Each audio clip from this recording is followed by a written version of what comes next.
जय श्री कृष्णा। भगवान श्री कृष्ण और राधा रानी की कृपा आप सभी पर बनी रहे। आज आप सुनेंगे मार्गशीर्ष मास की कथा का 12वां अध्याय। भगवान श्री कृष्ण ने कहा कि समस्त देवताओं के अंश भूतल पर आए हैं। ब्राह्मण वे राजकुमार होकर युद्ध में मेरे सहायक बनेंगे। कमला की कला से 16,000 राजकन्याएं प्रकट होंगी। वे सब की सब मेरी रानियां बनेंगी। वे धर्मदेव अंश रूप से पांडु पुत्र युधिष्ठिर होंगे। वायु के अंश से भीमसेन का और इंद्र के अंश से साक्षात अर्जुन का प्राकट्य होगा। अश्विनी कुमारों के अंश से नकुल और सहदेव प्रकट होंगे। सूर्य का अंश वीरकरण, बसु के अंश से नंदगोप का प्रादुर्भाव होगा। बसु की पत्नी यशोदा जी होंगी। कमला के अंश से द्रौपदी होंगी, जिनका प्रादुर्भाव यज्ञ कुंड से होगा। अग्नि के अंश से महाबली धृष्टद्युम्न का जन्म होगा। शतरूपा के अंश से सुभद्रा प्रकट होंगी, जिनका जन्म देवकी के गर्भ से होगा। देवता लोग भारहारी होकर अपने अंश से अब पृथ्वी पर अवतरित हों। इस प्रकार देव पत्नियां भी अपनी कला से भूतल पर पधारें। नारद ऐसा कहकर भगवान श्री कृष्ण मौन हो गए। वह सारा विवरण सुनकर प्रजापति ब्रह्मा जी वहां अपने स्थान पर जा बैठे। हे देवर्षि, श्री कृष्ण के बाएं भाग में बाग देवी सरस्वती थी। दाहिने भाग में लक्ष्मी जी थी।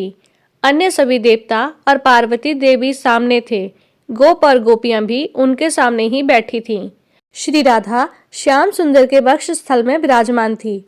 उसी समय ब्रजेश्वरी राधा जी अपने प्रीतम से बोली। राधिका जी ने कहा, नाथ, मैं भी कुछ कहना चाहती हूँ। हे प्रभु, इस दासी की बात भी सुन लीजिए। मेरे प्राण चिंता से निरंतर जल रहे हैं। मेरा मन चंचल हो रहा है। आपकी ओर देखते समय मैं पल भर के लिए आंखें बंद करने या पलक झपकने में भी असमर्थ हो जाती हूँ। फिर प्राणनाथ, आपके बिना इस भूतल पर मैं कैसे जाऊंगी? प्राणनाथ, हे जीवन बंधुओं, सच बताओ, वहां गोकुल में कितने समय के बाद आपके साथ मेरा मिलन होगा? आपको देखे बिना एक निमेष भी मेरे लिए 100 युगों के बराबर हो जाता है। फिर मैं किसे देखूंगी? कहाँ जाऊंगी? कौन मेरी रक्षा करेगा? हे प्राणेश, आपके सिवा दूसरे किसी पिता, माता, भाई, बंधु, बहन या पुत्र का एक क्षण के लिए भी ध्यान नहीं करती हूँ। हे मायापति, अगर आप भूतल पर मुझे भेजकर माया से ढकना चाहते हो, माया से मुझे मोहित कर देना चाहते हो, वैभव देकर मुझे बुलाना चाहते हो, तो मेरे सामने सच्ची प्रतिज्ञा करो। मधुसूदन, मेरा मन रूपी मधु आपके मकरंद युक्त चरणारविंद में नित्य निरंतर भ्रमण करता रहे। जहाँ जहाँ जिस भी योनि में मेरा ये जन्म हो, वहाँ वहाँ आप मुझे अपना स्मरण और मनोवंशित दास भाव प्रदान करोगे। मैं भूतल पर कभी भी इस बात को न भूलूं कि आप मेरे प्रियतम श्री कृष्ण हो और मैं आपकी प्रेयसी राधिका हूँ, और हम दोनों का प्रेम सौभाग्य शाश्वत है। प्रभु, यह उत्तम वर मुझे अवश्य दो। जैसे शरीर छाया के साथ और प्राण शरीर के साथ रहा करते हैं, ठीक उसी प्रकार हम दोनों का जन्म और जीवन एक दूसरे के साथ ही बीते। प्रभु, यह श्रेष्ठ वर मुझे दो। भगवान, भूतल पर पहुंचकर भी कहीं हम दोनों का पल भर के लिए भी वियोग न हो। हम पल भर के लिए भी एक दूसरे से अलग न हो। यह वरदान मुझे दे दो। हरे, मेरे प्राणों से ही आपका शरीर बना है। मेरे प्राण आपके श्री अंगों से अलग नहीं है। मेरी इस धारणा का कौन निवारण कर सकता है? मेरे शरीर से ही तो आपकी मुरली बनी है और मेरे मन से ही आपके चरणों का निर्माण भी हुआ है। तात्पर्य यह है प्रभु कि मैं आपकी मुरली को अपना शरीर मानती हूँ और मेरा मन आपके चरणों से कभी अलग ही नहीं होता। संसार में कितने ही ऐसे स्त्री पुरुष हैं जो सामने एक दूसरे की स्तुति करते हैं, लेकिन कहीं भी अपने प्रियतम से निरंतर आसक्त रहने वाली मुझ जैसी प्रेयसी नहीं है। आपके शरीर के आधे भाग से किसने मेरा निर्माण किया है? हम दोनों में तो भेद है ही नहीं, इसलिए मेरा मन लगातार आप में ही लगा रहता है। मेरी आत्मा, मेरा मन और मेरे प्राण जिस तरह से आप में स्थापित हो गए हैं, प्रभु, उसी तरह से आपका मन, प्राण और आत्मा भी मुझ में ही स्थापित है। इसलिए विरह की बात कान में पड़ते ही मेरी आंखों से पलकों का गिरना भी बंद हो गया है और हम दोनों की आत्माओं के मन प्राण निरंतर दग्ध हो रहे हैं। भगवान कृष्ण कहने लगे, देवी, उत्तम आध्यात्मिक योग शोक का उछल करने वाला होता है, शोक को दूर करने वाला होता है, इसलिए उसे भी बताता हूँ। सुनो, यह योग योगेंद्र के लिए बड़ी दुर्लभ है। सुंदरी, देखो सारा ब्रह्मांड आधार और आधे के रूप में विभक्त है। अब ध्यान से सुनो। फल का आधार होता है फूल, फूल का आधार है पल्लव, पल्लव का आधार होता है तना या डाली, और उसका भी आधार स्वयं वृक्ष होता है। अब वृक्ष कैसे बनता है? उसका आधार होता है अंकुर, और जो बीज की शक्ति से ही संपन्न होता है। उस अंकुर का आधार बीज है, और बीज का आधार होता है पृथ्वी। सब चीजों का लगातार एक दूसरे से संबंध है, एक दूसरे में समाये हुए हैं। तो पृथ्वी का आधार शेषनाग, शेषनाग के आधार भी हैं तो कच्छप हैं, कच्छप जी का आधार वायु है, और वायु का आधार हूँ मैं, और मेरी आधार स्वरूपा तुम हो, क्योंकि मैं तो सदा तुम में ही स्थित रहता हूँ। राधिके, तुम शक्तियों का समूह और मूल प्रकृति ईश्वरी हो। मैं तुम्हारा आत्मा निरही हूँ, तुम्हारा संयोग प्राप्त करके ही चेष्टावान होता हूँ, कुछ भी करने में समर्थ होता हूँ। शरीर के बिना आत्मा कहाँ, और आत्मा के बिना शरीर कहाँ? देवी, शरीर और आत्मा दोनों की प्राधान्यता है, बिना दोनों के संसार कैसे चल सकता है? राधे, हम दोनों में कोई भेद नहीं है। जहाँ आत्मा है वहाँ शरीर है, वे दोनों एक दूसरे से अलग हैं ही नहीं। जैसे दूध में सफेदी, अग्नि में दाही की शक्ति, पृथ्वी में गंध और जल में शीतलता होती है, ठीक उसी तरह तुम में मेरी स्थिति है।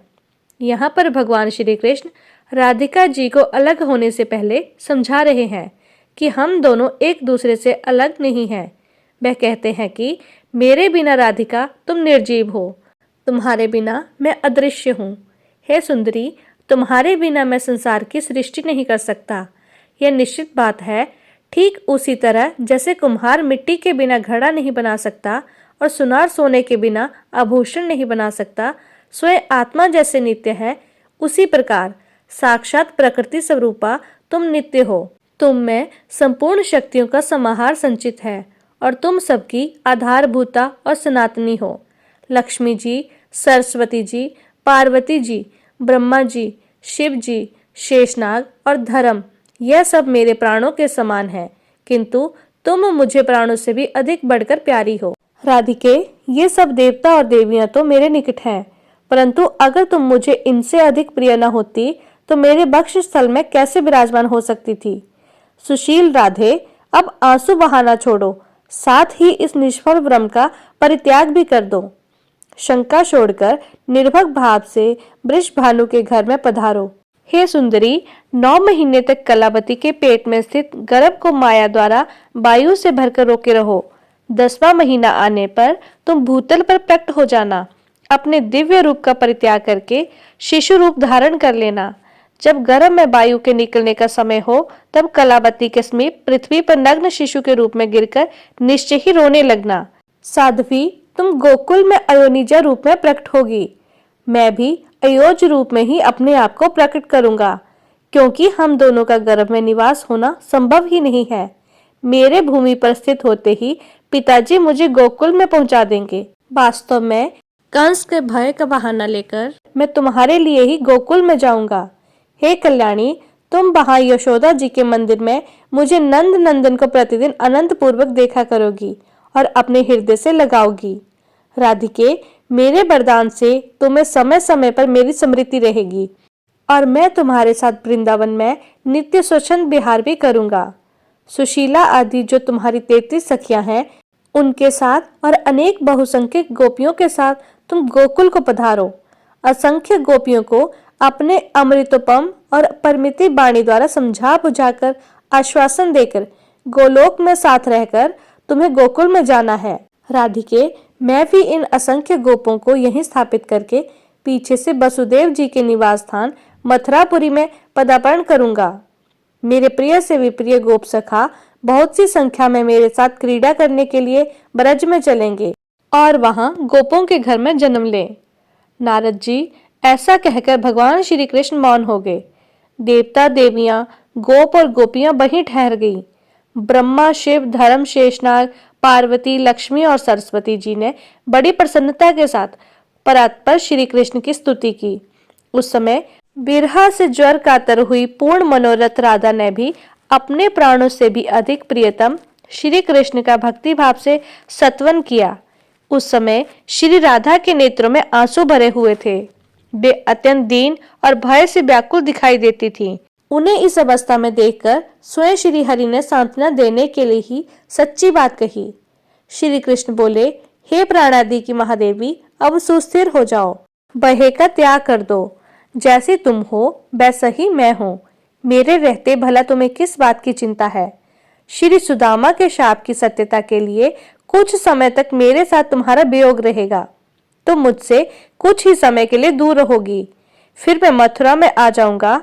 वहां भूतल का भार उतारना, माता पिता को बंधन से छुड़ाना, माली, दर्जी और कुब्जा का उद्धार करना, काल युवन को मरवाकर मुचकंद को मोक्ष देना, द्वारिका का निर्माण करना, राजसो यज्ञ का दर्शन करना, 16,110 राजकन्याओं के साथ विवाह करना, शत्रुओं का दमन, मित्रों का उपकार, वाराणसीपुरी का दहन, महादेव जी को जमभरणास्त्र से बांधना, बाणासुर की दोनों भुजाओं को काटना, परिजात का अपहरण, अन्य कर्मों का संपादन, प्रभास तीर्थ कार्यों की यात्रा में जाना, वहां मुनि मंडली का दर्शन करना, ब्रज में बंधु जनों से वार्तालाप, पिता के यज्ञ का संपादन और वहीं शुभ बेला में फिर से तुम्हारे साथ मिलन और गोपियों का साक्षात्कार। यह सारे कार्य तो मुझे ही करने हैं। फिर तुम्हें अध्यात्म ज्ञान का उपदेश देकर वास्तव में तुम्हारे साथ नित्य मिलन का सौभाग्य भी प्राप्त करूंगा।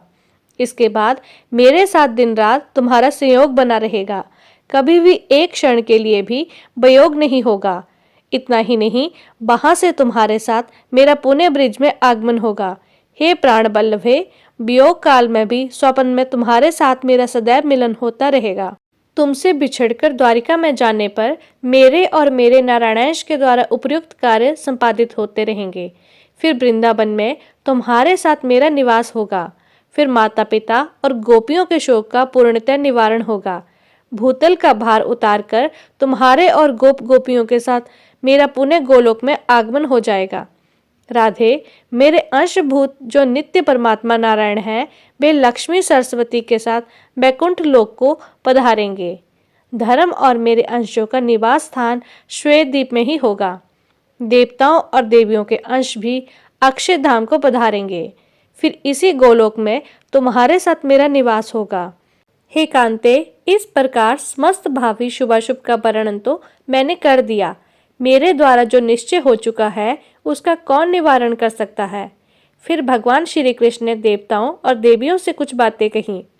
देवताओं, अब आप लोग भावी कार्य की सिद्धि के लिए अपने अपने स्थान को जाइए। पार्वती जी, आप अपने दोनों पुत्रों और स्वामी के साथ कैलाश पर्वत की ओर जाइए। मैंने जो कार्य आपकी जिम्मेदारी पर लगाया है वह सब यथा समय पर पूरा होगा। हे ब्रजेश्वरी राधे, गणेश जी को छोड़कर शेष छोटे बड़े देवता और देवियों का कला द्वारा भूतल पर अवतरण होगा। फिर लक्ष्मी जी, सरस्वती जी और श्री राधा सहित पुरुषोत्तम श्री हरि को भक्ति भाव से प्रणाम करके सब देवता आनंद पूर्वक अपने अपने स्थान को चले गए। श्री हरि ने जिस कार्य का आयोजन करना था उसे सफल बनाने के लिए वे बड़ी व्याग्रता पूर्वक भूतल पर पधार गए, क्योंकि स्वामी का बताया हुआ स्थान देवताओं के लिए भी दुर्लभ था। भगवान श्री कृष्ण ने राधा रानी से कहा, प्रिय, तुम पूर्व निश्चित गोप गोपियों के समुदाय के साथ अब वृष भानु के निवास गृह को पधारो। मैं भी मथुरापुरी में वसुदेव के घर में जाऊंगा। फिर कंस के भय का बहाना बनाकर गोकुल में तुम्हारे पास आ जाऊंगा। लाल कमल के समान नेत्रों वाली श्री राधा श्री कृष्ण को प्रणाम करके अपने प्रियतम श्री कृष्ण से अलग होने के भय से कातर होकर उनके सामने ही फूट फूट कर रोने लगी। वे ठहर ठहर कर कभी तो दूर जाती, फिर बार बार आगे जाकर वापस लौट आती। लौटते ही फिर से वो श्री कृष्ण का मुंह निहारने लगती। सती राधा शरद काल की पूर्णिमा के चंद्रमा की कांति सुधा से पूर्ण प्रभु के मुख चंद्र की सौंदर्य माधुरी का अपने नेत्र चकोर द्वारा पान करती थी। फिर परमेश्वरी राधा प्रभु की 7 बार परिक्रमा करके 7 बार प्रणाम करने के बाद फिर से श्री हरि के सामने खड़ी हो गई। इतने में ही करोड़ों गोप गोपियों का समूह वहां आ गया। उन सब के साथ ही श्री राधा ने पुनः श्री कृष्ण को प्रणाम किया। तत्पश्चात 33 सखी सबरूपा गोप किशोरियों और गोप समूह के साथ सुंदरी राधा श्री हरि अर्थात श्री कृष्ण को मस्तक झुकाकर भूतल के लिए प्रस्थान कर गई। वे सब के सब श्री हरि के बताए हुए स्थान नंद गोकुल को गए। फिर राधा जी वृषभानु के घर में और गोपियां अन्य गोपों के घर में चली गईं। गोप गोपियों सहित श्री राधा के भूतल पर चले जाने पर श्री हरि भी शीघ्र ही वहां पहुंचने के लिए उत्सुक हो गए।